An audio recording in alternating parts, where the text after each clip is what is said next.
Lucas 17, a partir do verso 11, a minha versão diz assim: 10 leprosos são curados. A caminho de Jerusalém, Jesus passou pela divisa entre Samaria e Galiléia. Ao entrar num povoado, 10 leprosos dirigiram-se a ele, ficaram a certa distância e gritaram em alta voz: Jesus, mestre, tem piedade de nós. Ao vê-los, ele disse: vão mostrar-se aos sacerdotes. E quando eles iam, foram purificados. Um deles, quando viu que estava curado, voltou, louvando a Deus em alta voz. Prostrou-se aos pés de Jesus e lhe agradeceu. Este era samaritano. Jesus perguntou: não foram purificados todos os 10? Onde estão os outros 9? Não se achou nenhum que voltasse e desse louvor a Deus, a não ser este estrangeiro? Então ele lhe disse: levanta-se e vá, a tua fé te salvou. Amém? Feche seus olhos. Senhor Deus, nós te louvamos e te agradecemos por essa manhã, por essa oportunidade, Senhor, de nós estarmos dedicando gratidão a Ti pelas bênçãos alcançadas nesse ano, Senhor. Muito obrigado porque o Senhor esteve com cada um de nós. O Senhor esteve em cada necessidade, em cada circunstância, nos momentos difíceis, nos momentos felizes, o Senhor esteve conosco. Queremos agora, Deus, consagrar esse culto a Ti, que o Senhor possa receber, Deus, a nossa adoração e que essa palavra possa ser algo para o nosso coração, Deus, para forjar o nosso entendimento em Ti. Toca a nossa mente, o nosso coração, e que a nossa seja de expressão de louvor e gratidão à Tua glória, Senhor Deus. Que não seja o meu entendimento, mas o Senhor falando conosco essa manhã, da maneira que o Senhor deseja. É o que nós pedimos e agradecemos, em nome de Jesus. Amém. Amém? Pode se assentar.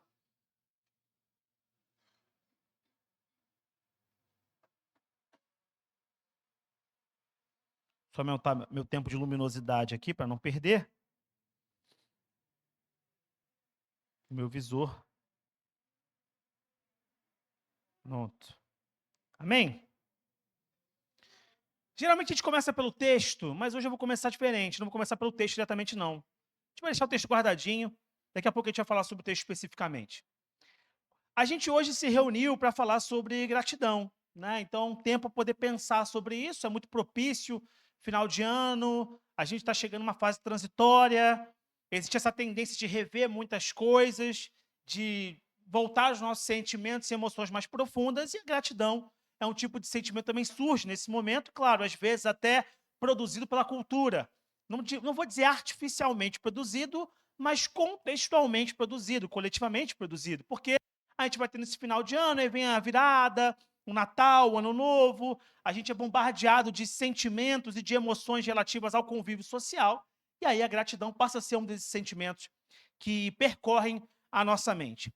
Mas a pergunta que eu quero fazer a vocês, para poder partir, né, dessa reflexão nessa manhã é: quem é que nunca passou pela situação de ter prestado algum tipo de auxílio, ajuda, e não ter recebido uma palavra mais concreta de gratidão? Quem de nós nunca passou por isso?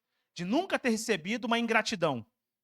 Todo mundo já recebeu algum tipo de ingratidão. Então, quer dizer, você produziu algo, você fez algo positivo, e depois você, caramba, eu acho que a pessoa não entendeu o tipo de empenho que eu tive para com ela, porque eu acho que a resposta não foi proporcional ao tipo de empenho que eu forneci a essa pessoa. E a coisa geralmente se desenrola dessa maneira aqui, né? Você vai lá, você dedica tempo, você dedica energia, você dedica atenção a alguma atividade e ou necessidade de alguém, né, que é importante para aquela pessoa, é satisfatória para aquela pessoa, embora não seja central para você. E você acaba sendo, portanto, compassivo ou compassiva àquele indivíduo e atende a uma expectativa. E às vezes aquilo, inclusive, é mais importante para aquela pessoa. E para você não tem muita diferença, mas você, compassivamente, como eu falei, vai lá e faz isso. E ao cabo desse processo, você tem uma expectativa mínima, que é de uma expressão pública de gratidão, que não tem a ver com a pessoa chegar com um carro de som, né? Porque, na verdade, isso aí é muito mais desespero do que alegria, né? Se algum dia alguém bota um carro de som na minha porta, me dando parabéns, eu quero me esconder, né? Geralmente, isso nos anos 90, anos 2000, meio que se tornou uma coisa comum. Você lembra disso? A pessoa chegava com um carro de som na sua porta: parabéns, a família te agradece por tanta alegria nesse ano, não sei o quê, darará. E aí deixa uma cesta extremamente constrangedora, né? Alguns gostam, eu ficaria desesperado se isso acontecesse, a não ser que fosse o carreta furacão. Aí a gente, né, ia ser muito mais divertido que acontecesse dessa maneira. Mas você não é necessariamente esse tipo de expectativa que você tem de gratidão, mas alguma gratidão mais concreta. Da pessoa virar e falar assim, poxa, muito obrigado. Ou então, caramba, aquilo que você fez por mim foi importante para mim. Todos nós temos essa necessidade, uma espécie de necessidade de reciprocidade frente ao fato produzido. Só que às vezes não acontece isso. Às vezes essa expressão não vem tão pública, e aí começa um processo que se dá em todos os humanos, um processo de corrosão emocional. Você começa a pensar consigo mesmo, por que essa pessoa nunca agradeceu? Será que ela não entendeu que isso foi importante para ela e aquilo que eu fiz também foi importante para ela? Será que ela, para ela não fez diferença? Será que ela não interpretou isso como um ato deliberado de amor, mas como se eu fosse obrigado a fazer aquilo por aquela pessoa? E esse sentimento vai atravessando a gente. Isso incomoda naturalmente. E às vezes chega ao ponto limite da pessoa questionar a outra. Poxa, você não gostou daquilo que eu fiz? Quer dizer, não foi suficiente para você? E esse fato que a gente leu aqui, ele se conecta em alguma maneira com esse sentimento. Só que agora se passando precisamente com Jesus.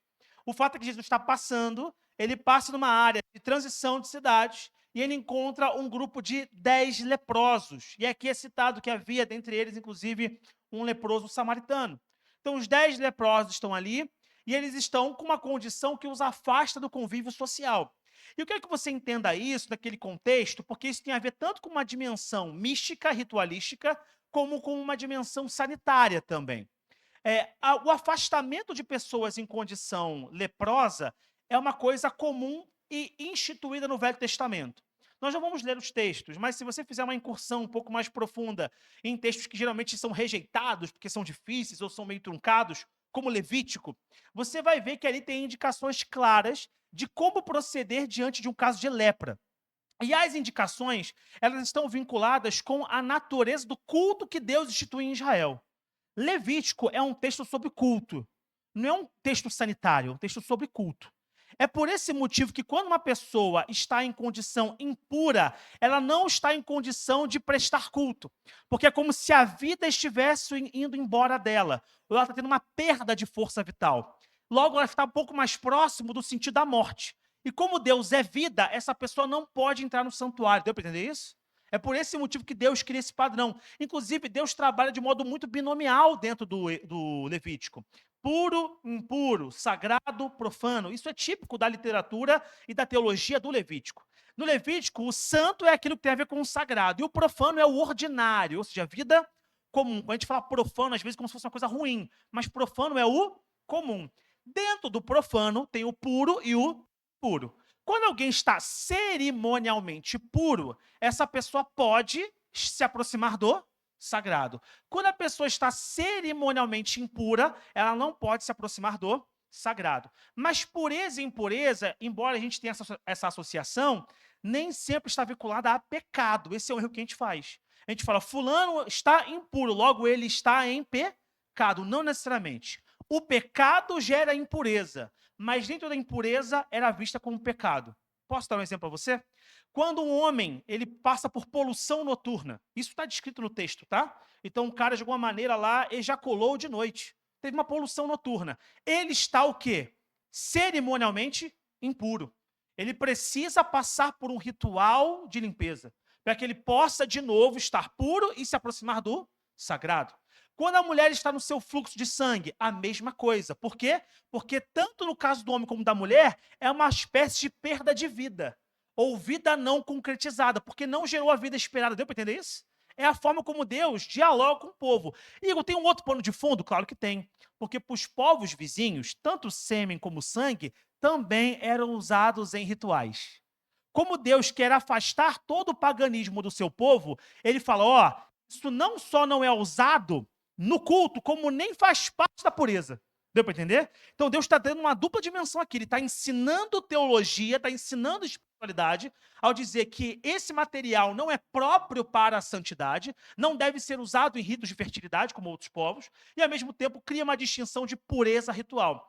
A mulher menstruar não é destacada como pecado em Levítico. E o homem também ejacular também não é visto como pecado. São coisas normais. Só que dentro do normal, do profano, isso torna impuro cerimonialmente. É só isso. Essa é a grande questão.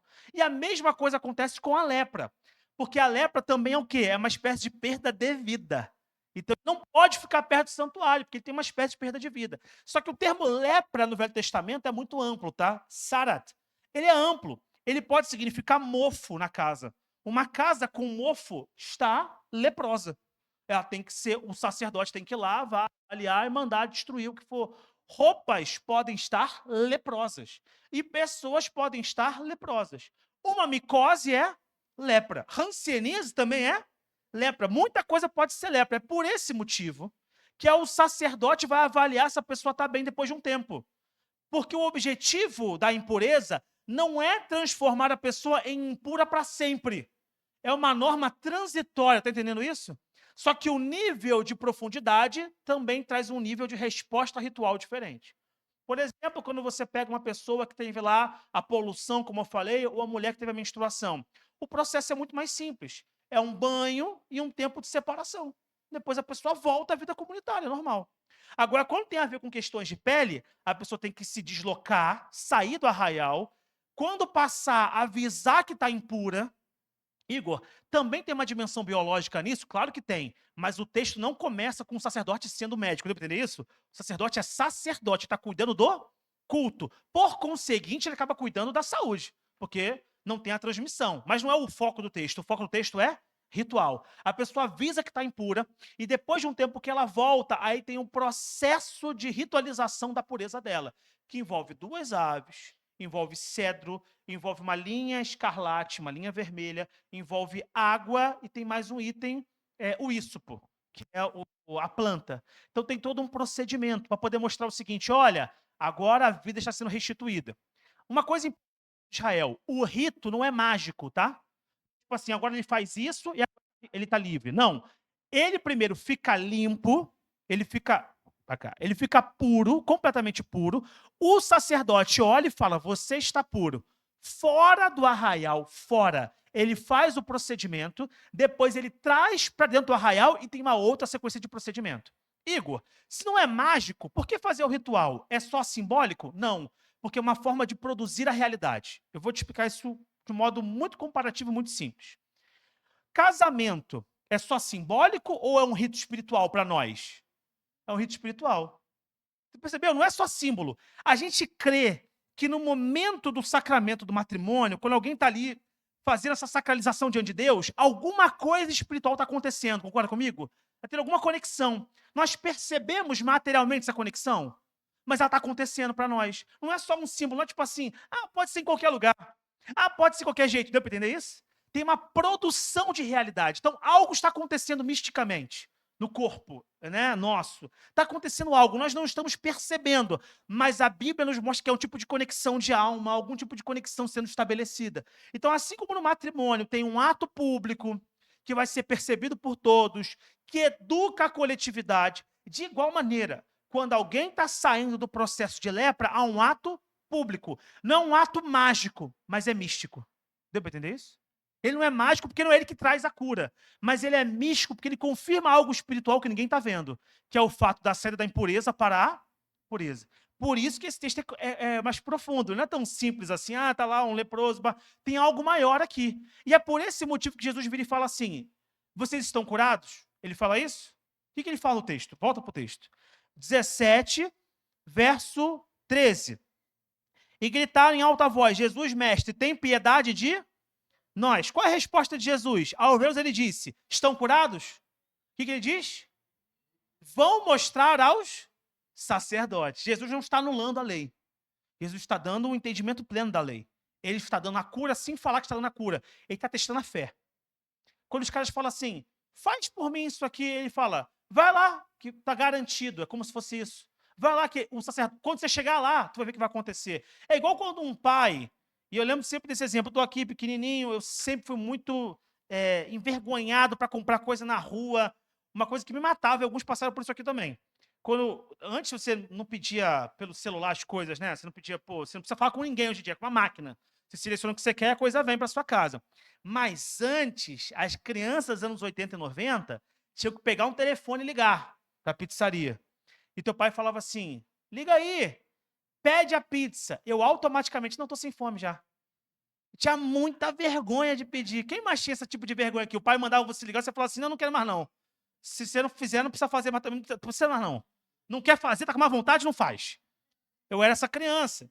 E às vezes acontecia, eu estava na praça lá em Macapá e tal, e meu pai tá aqui, o cara do sacolé, tá ali na frente, né? Tinha um sacolé ali. E meu pai já falava assim, vai lá, filho, pega o sacolé. E aí eu criava objeções. Mas e o dinheiro? Rapaz, pega o sacolé.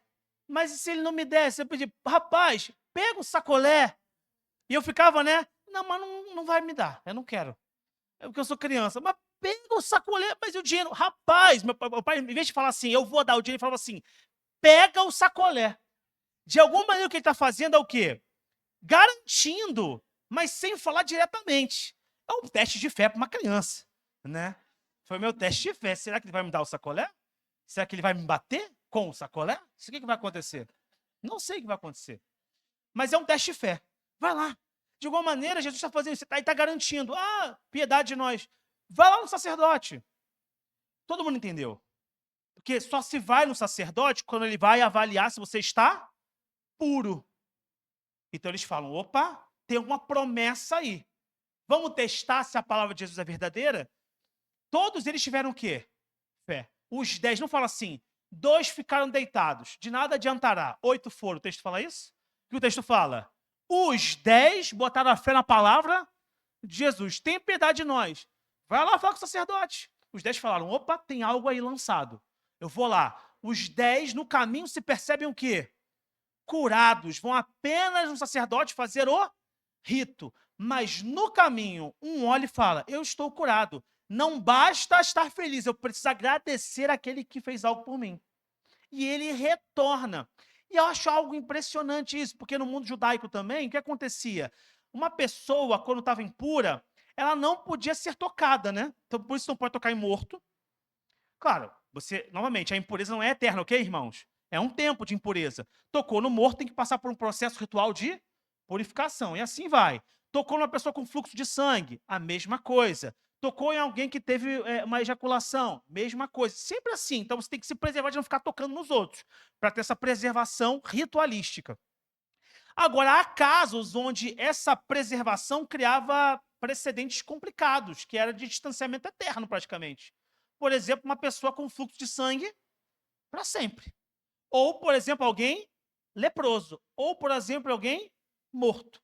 Qual é a dinâmica do fluxo ritual? Quando alguém puro toca no impuro, a pessoa fica impura. Concorda comigo? Quando o puro toca no impuro, ele passa a ficar impuro. O que Jesus faz? Ele inverte. Quando o impuro toca no Jesus, o impuro fica puro. Então ele é a fonte, ele está falando isso de alguma maneira. Eu sou a nova aliança. Agora, o fluxo antigo serviu para alguma função. Agora tem uma nova direção aqui. A direção é, eu não fico impuro. Eu transformo as coisas impuras. E eu vou dar um novo entendimento. Não é o que vem de fora que traz impureza, é o que vem de dentro, é o coração. Não vai ser mais em templo. Jesus, onde é que adoraremos? Vai ser aqui, vai ser lá? Não vai ser num templo. É por isso que eu e você devemos preservar a pureza do nosso coração. Não é só chegar e falar assim, não, eu vou para o culto e tal, e aí eu tenho uma vida meio bagunçada, eu faço escolhas. Tudo bem, lutamos com nossas dificuldades, mas o impuro tem que perceber a sua impureza. Ele tem que notar que tem algo errado, ele tem que discipular o seu próprio coração. Então é por isso que nós não podemos naturalizar e nos amoldar aos padrões que existem por aí. Às vezes nos acostumamos a falar como outras pessoas falam, a usar as mesmas palavras que outras pessoas usam, a ter os mesmos instintos, os mesmos tipos de agência. A gente se acostuma, porque a gente convive no meio da sociedade. Mas a gente precisa olhar para dentro e falar, será que esse padrão transforma o meu coração num ambiente puro para a manifestação de Deus ou num ambiente impuro? E isso é importante, porque não é só símbolo, é realidade. De alguma maneira, a manifestação do Espírito Santo, ela não depende da gente, mas ela flui no ambiente de limpeza. Ela flui no ambiente de pureza. Então, o seu coração precisa estar puro. Não basta você falar, não, eu já reconheci a Jesus, mas a sua fé, sem obras, ela é morta. E se você é templo, você cuida da limpeza desse templo. Você cuida da pureza do seu coração. Então, por isso, eu quero deixar como um paralelo para você. Discipule o seu coração. Não naturalize coisas que os outros naturalizam. falas, modos de ser, modos de pensar, modo de agir, reveja. Se você acha que algo é comum, mas você tem um incômodo no coração de que talvez seja estranho, consulte a Deus. Talvez Deus esteja te falando que tem um tipo de impureza no seu coração. A impureza agora, conforme Jesus diz, não a impureza ritual que vem de fora, mas a impureza que vem de dentro, porque antes nós precisávamos de sacerdotes para cumprir o procedimento, para que pudéssemos ter acesso ao sagrado. Agora, nós somos uma nação de sacerdotes, onde há o Espírito habitando em nós. Então, temos que cuidar desse ambiente. Fechando esse paralelo, voltamos ao texto. O curioso do texto, do ponto de vista, saindo da discussão de Levítico, do culto de Levítico, é que foi mais fácil encontrar fé do que gratidão. Foi mais fácil encontrar fé do que gratidão. 10 tiveram fé, 1 teve gratidão. Apenas 1 volta para agradecer. O texto nos apresenta a dimensão levítica que mencionamos, a presença de fé, a cura e o agradecimento de apenas uma pessoa. Mas os outros não estavam gratos? Talvez estivessem. Mas é a expressão pública que transforma o sentimento em algo real. As coisas se tornam reais quando elas ganham forma no mundo real, seja na dimensão das palavras ou nos atos. A gratidão, que não é pública, só é sentida pelo que recebeu o benefício, mas não por aquele que o proporcionou. Se eu te amo e eu não expresso a você que eu te amo, o sentimento de amor só é sentido e sabido por mim. Ele só se torna amor no mundo real quando eu publicamente falo que eu te amo. Por isso é importante falar. Aí alguém pode fazer uma objeção, né? Mas Deus sabe todas as coisas. Eu preciso falar para Deus que eu estou grato pelo que Ele fez por mim? Bom, o seu irmão não sabe todas as coisas, então é importante você agradecer ao seu irmão. Mas e a Deus? Ele sabe tudo, é verdade. Mas a palavra também nos diz sobre a necessidade de manifestar a glória de Deus em nossos atos. Transparecer nossa gratidão, não apenas senti-la de modo privado. Eu sinto gratidão, eu não preciso dizê-la. Não é isso que a palavra ensina para nós. A manifestação da glória de Deus se faz tornando o mundo de Deus real.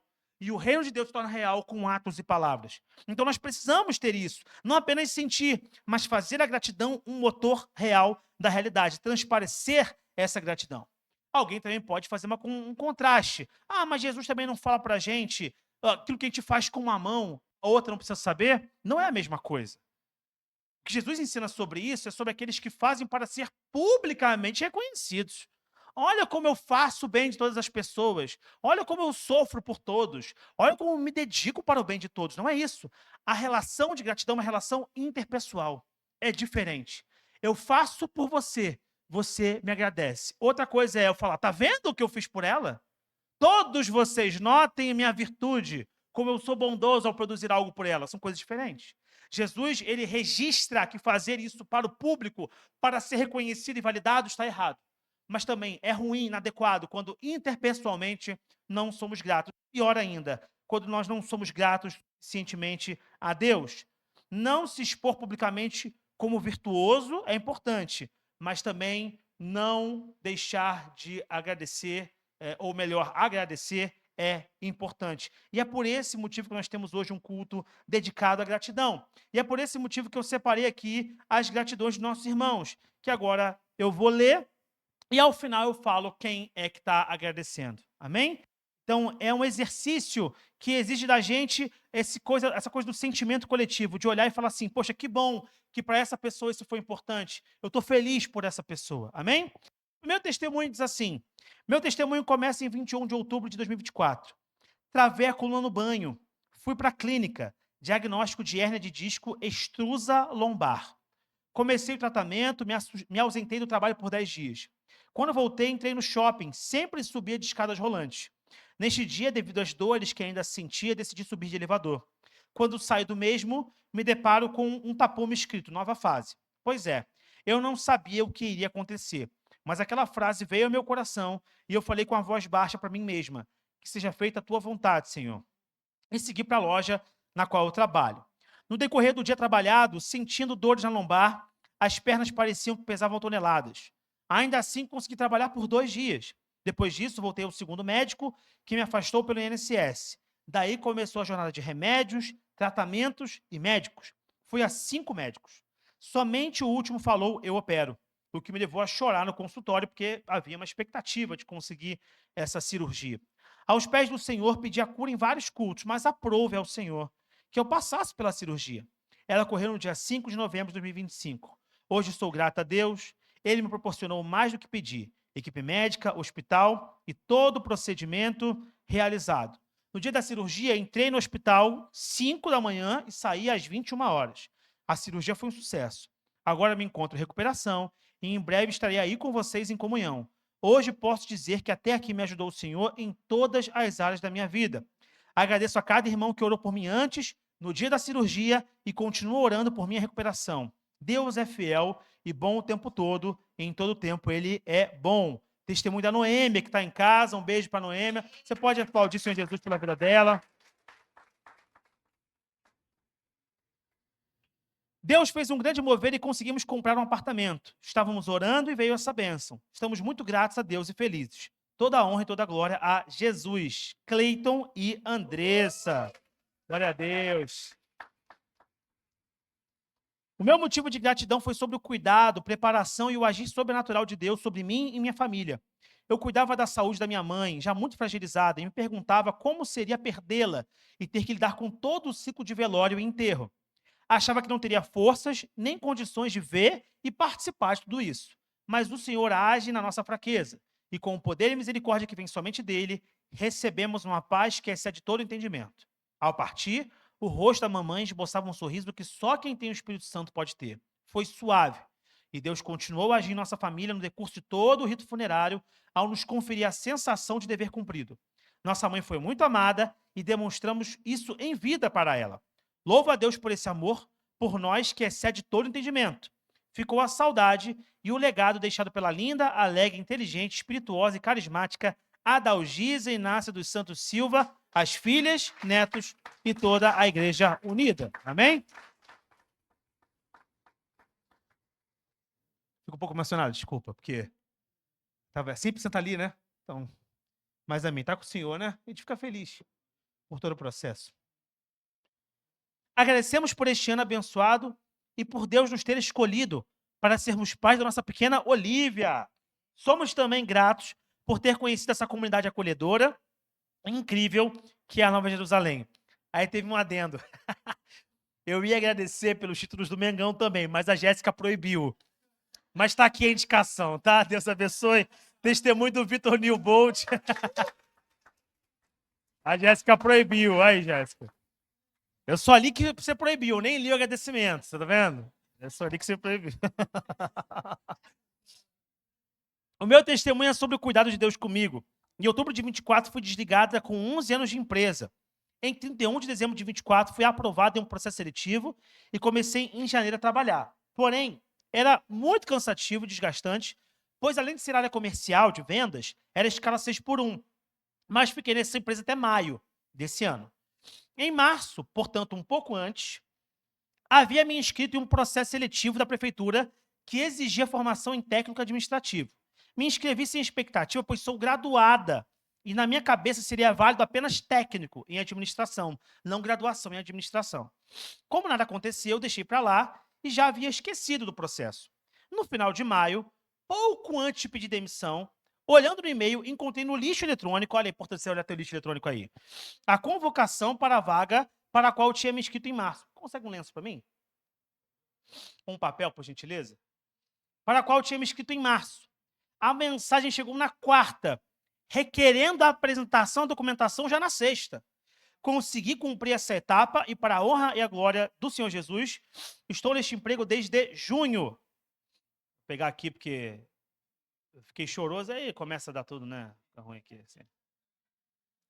Os irmãos entendem, fica melecado, negócio assim, muito ruim. Muito obrigado. Deixa eu dar uma limpadinha aqui, que senão... Observação. Trabalho de segunda a sexta, como havia pedido ao Senhor. E na minha área administrativa hospitalar, como havia pedido a Deus. Sinto a mão de Deus em tudo. Testemunho da Clarice. Glória a Deus. O meu maior motivo de gratidão esse ano foi meu filho João Pedro ter voltado para Jesus. Não tem nada mais gratificante do que a salvação, principalmente de um filho. Deus é fiel e ouviu as minhas orações e do Alexandre, Ana Paula Arjona. Glória a Deus. Para mim, foi um ano de muitas bênçãos. Quero agradecer às irmãs de Torre Forte que me ajudaram contribuindo para a minha cirurgia de varizes, que era necessária. Por todo apoio aos membros da IBM de Tijuca que compram os quitutes da Sonita. Acho que a gente já sabe quem está falando aqui. Pelo grande livramento do Danilo. Tem mais certeza agora ainda, né? Pela vinda da minha netinha Alice, que já está no forninho, e por ter saúde para continuar na caminhada até a vinda de Jesus. Sônia Nascimento. Amém? Quero falar da minha gratidão ao Senhor. Nesse ano, infelizmente, meu patrão fechou 2 lojas, inclusive aquela na qual eu trabalhava. Apesar disso, o Senhor manteve o meu trabalho e hoje estou em outra filial da mesma empresa. Obrigada, Senhor, por todos os seus cuidados para com os seus filhos. Rosinha. Amém. Essa também tinha matado na primeira frase. Ficar longe do meu país é um desafio. Amém? Vamos fingir que a gente não sabe. Tá? Mas quando Deus tece os caminhos, Ele sustenta, provê, liberta e consola. Faz milagres florescerem e nos abraça através de uma família de fé. Minha gratidão transborda por vocês, Igreja Nova Jerusalém, que honra caminhar ao lado de 3 casais de pastores, pessoas de Deus, cuja fé ilumina e contagia. Dou graças ao Senhor por me envolver com a Ibranche. Nos dias de dor, vocês foram bálsamo, foram um reflexo vivo do amor de Cristo que cura e renova. Obrigado por ser canal de bênção. Fui sanada, renovada e empoderada. Cíntia, glória a Deus. Se tivesse escrito em espanhol, eu lia também. Eu dava o meu jeito aqui. Mandava. Estou muito grata a toda a igreja. Segura, eu me viro. Lá, lá em Buenos Aires, todo mundo ficava me zoando aqui, na minha família. Foi eu, minha mãe, meu pai, a minha Isabela, tu não fala espanhol. Eu falo assim, mas eu me viro. Né? No final, eu consegui o que eu queria. Demorava um pouco mais? Demorava. Era portunhol? Era. Era feio? Sim, mas dava o jeito, né? Chegava para comer, eu quero... Igor, pede aí. Agora Igor, pede aí. Vamos lá. Agradeço profundamente a Deus por este ano em que Ele começou a revelar feridas emocionais que eu nem sabia que eu carregava. E com amor, começou também a curá-los. Não foi fácil encarar esses processos internos, mas hoje consigo enxergar claramente a obra de cura que Ele tem realizado em mim. Foi um ano de cuidado nos mínimos detalhes, de crescimento na fé e de amadurecimento espiritual. Um ano em que Deus me guardou no trabalho, me capacitou diariamente, colocou as pessoas certas no meu caminho e ainda me poupou em uma demissão em março de 400 colaboradores da última quinta-feira. Também foi um ano em que vimos a restauração da tia Ju, professora da minha filha, a Lelê. Em setembro, ela recebeu o diagnóstico de câncer de útero em grau 3. Precisou se afastar, ficou internada por muito tempo devido a um sangramento que evoluiu para uma anemia profunda, impedindo o início do tratamento. Foi então que pedi ajuda em oração para a igreja, e Deus começou a agir. No último domingo, vivenciamos o milagre de tê-la conosco na confraternização de fim de ano da turminha da minha filha. Foi um momento extremamente emocionante para todos nós, e testemunha de como Deus é grande, amoroso e perfeito. Glória a Deus por tudo que tem feito em minha vida. Mila, glória a Deus. Ela mandou a fotinha da professora também, mas acabou que eu não separei as fotos, mas mandou, ficou lá o registro. Este ano eu vi o agir do Senhor em minha vida. Eu não posso deixar de agradecer a Deus pela vida dos nossos pastores, homens e mulheres, segundo o seu coração que Ele nos deu. Obrigado, pastores Pedro, Marisa, Alexandre, Cristina, Cristiane, Tadeu e Cristina, por todo o cuidado que nos dispensaram neste ano. Que o Senhor renove vossas forças e unção e realize os desejos de vossos corações em nome de Jesus. Agradeço às pastoras por orarem pela saúde da Bia, que se recuperou após quase 2 semanas de febre. Eu agradeço também a Isabela por compartilhar o testemunho de vocês com a igreja, vocês, meu e dela. Não sei para os outros, mas muito me abençoou. Agradeço a Deus pela vida do Alan e Paloma, assim como da irmã Sheila. Eles muito me abençoaram. Quero agradecer a todos que me deram carona esse ano depois dos cultos da noite. Que o Senhor abençoe, isso é importante. Só quem recebe carona sabe o que fazer. Que o Senhor abençoe ricamente a vida de vocês. Eu não coloco os nomes aqui com medo de esquecer algum. Então teve bastante carona para a glória de Deus. E agradeço a todos que de alguma forma me abençoaram com uma palavra, com um abraço e orado por mim. E estiveram orando por mim. Obrigado, igreja, por me acolher. Não tenho palavras para expressar minha gratidão. Só o Senhor pode recompensar. Glória a Deus pela vida de vocês. Eli.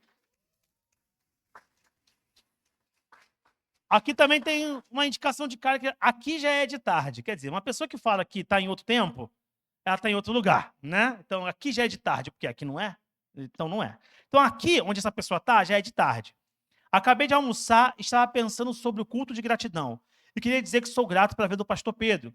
Achei importante deixar registrado que sou muito grato por ele, por todos os ensinamentos, pelo homem pastor que é, e por tudo que fez por mim e pela minha família. Muito obrigado de verdade por tudo. Léo, que está em Portugal agora com a Manu. Tentar contar as bênçãos de forma resumida vai ser uma tarefa difícil. E foi. Que aqui tem um texto que está quase a página. Foi difícil, mas Deus vai honrar. Vamos ler. Deus tem cumprido muitas de suas promessas em minha vida. E ainda faltam muitas outras, que creio que chegará o tempo de vivê-las. Quero agradecer a Deus e a minha família e Brenge, especificamente pelas bênçãos deste ano. Vou numerar para ser mais objetivo. Benção 1. A gente sempre foge dos momentos difíceis da vida, porque ninguém gosta de luta. Mas as experiências que tive desde quando cheguei no Rio de Janeiro em 2015 me fizeram ter um entendimento como o de Jó. Antes conhecia de ouvir falar, agora vejo com meus olhos. Eu não tenho dúvida de que Deus pode fazer e de que eu tenho um pai, um amigo, um Senhor que está sempre comigo. No fim do ano passado, estava na casa dos meus sogros. E quando estava orando, fui conduzida a interceder pela minha família em relação à saúde, especificamente sobre câncer. Na hora pensei que fosse porque câncer foi o tema do meu trabalho de mestrado, então seria um entendimento da minha parte em apresentar para Deus minha família e repreender qualquer ação em relação a essa doença. Pois bem, em menos de uma semana, minha tia me manda mensagem falando que minha prima estava com um nódulo na boca, estava grande. Eles estavam com muito medo de ser câncer e também desesperados porque a cidade onde elas moram é pequena, não tinha estrutura para fazer tratamento e os valores são absurdos. Foi então que entendi que, na verdade, Deus já estava me despertando para declarar no mundo espiritual a saúde da minha prima e dar suporte a elas, porque nessas horas o emocional da gente fica muito abalado. Então, a partir daquele dia, eu falava com minha tia frequentemente e sempre mandava oração declarando que seria um tumor benigno, para Deus abrir as portas de consulta e cirurgia e tudo o que fosse necessário. Com a glória de Deus, a minha prima conseguiu fazer as consultas pelo SUS, a biópsia constatou que o tumor era benigno, e em menos de 6 meses a minha prima conseguiu fazer cirurgia e já está bem, porque Deus é bom, o tempo todo ele é bom. É muito constrangedor ver o cuidado de Deus. Segundo testemunho, finalizei meu mestrado depois de 2 anos e 6 meses de muita luta. Olha, quem fez mestrado sabe como é que é. Isso aqui, Jesus, é verdade. De muita luta e desafios intelectuais e emocionais. Outro ponto que queria te destacar é que, além de finalizar o mestrado, eu acabei com a saúde física e mental e sem necessidade de tomar nenhuma medicação tarja preta, que é um dos aliados de um estudante de pós-graduação. Quer dizer, terminei sem tarja preta. Realmente, a vitória.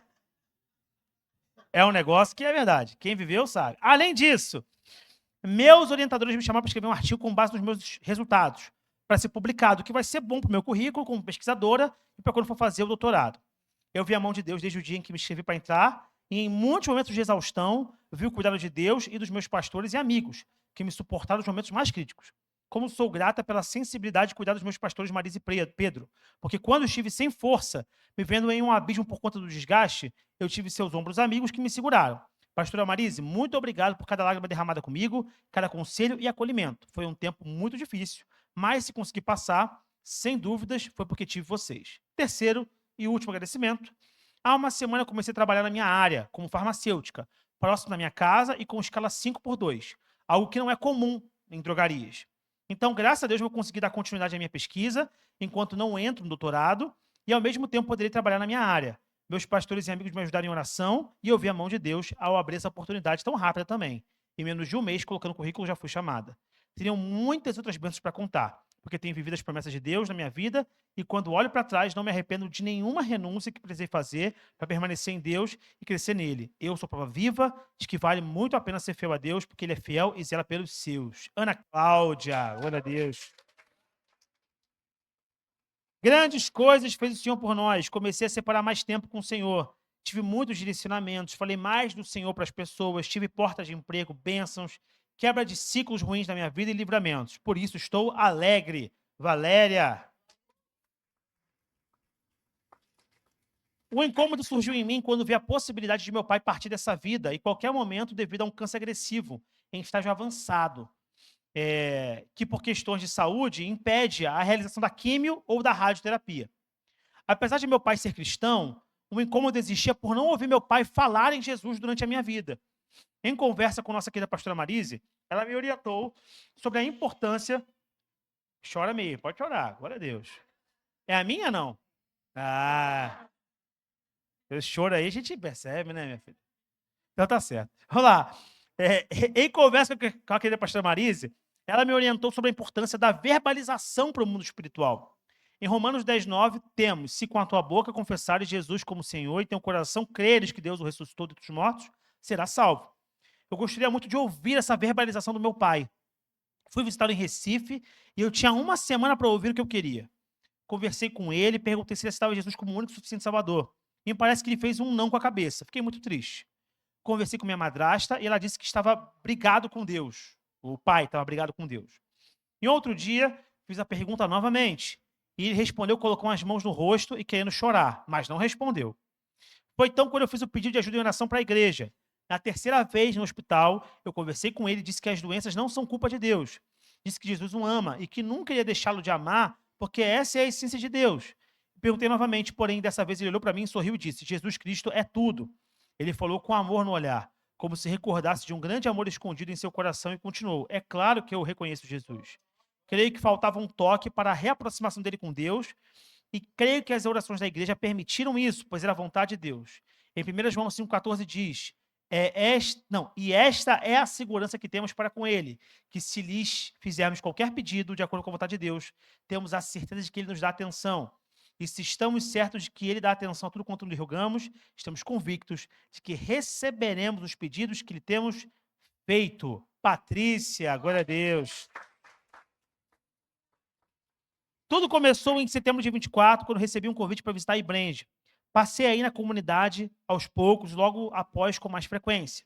Em 25, participei da reunião de novos membros para ingressar na Ibrange. Logo após, quando me senti confortável e Deus tocou no meu coração, sentindo sua presença, decidi me batizar. No dia 7 de abril desse ano, domingo, foi meu batismo. Foi aí que realmente fui ter entendimento que Deus nos mostra que Ele existe. No dia 8 de abril, um dia após o meu batismo, tive um capotamento de carro que deu perda total e que mudou a minha vida. Mais uma vez, Deus mostrou que Ele existe. Saí de dentro do carro sozinho, sem ajuda, somente com um pequeno corte no braço. A partir desse dia, a minha vida parecia ter dado um reset, reiniciou. Tudo aconteceu de uma forma singular. Passei por muitas provações, problemas e adversidades. Cogitei desistir, mas Deus mais uma vez mostrou-me que eu não estava sozinho e nunca estarei. Hoje faço parte da comunidade Brenge, local onde construí excelentes amizades e conheci irmãos que irei carregar enquanto vida Deus me der. Realmente é uma verdade. A vida de cristão é viver dias de luta, é viver em guerras, mas com tudo isso acreditamos que não, mas em tudo isso acredito que não estamos sozinhos e nunca estaremos sozinhos. Rafael, glória a Deus. Neste ano, meu coração transborda gratidão ao Senhor. Primeiro pelo nascimento do Henry. Já fechamos aqui de onde que é, né? Um momento que exigiu coragem, fé e a certeza de que Deus estava preparando tudo. Mesmo com a necessidade de antecipar o parto, o Senhor cuidou de cada detalhe e meu filho chegou ao mundo saudável e cheio de vida. E sou imensamente grato também porque Deus esteve conosco quando o Henry enfrentou bronquiolite. Foram dias difíceis, mas em cada segundo senti a mão do Senhor nos fortalecendo. Ele nos sustentou, cuidou do meu filho e nos deu a vitória. Tamires, glória a Deus. E para terminar, quero agradecer também à igreja por esse ano que estivemos juntos, né? Vivemos aí todo esse processo. Ano passado, foi dia 15 de dezembro ano passado, a gente sabia que estava grávida, mas não podia contar ainda. E olha, minha língua coçou tanto naquele culto para poder falar. Eu querendo falar, mas não podia contar ainda.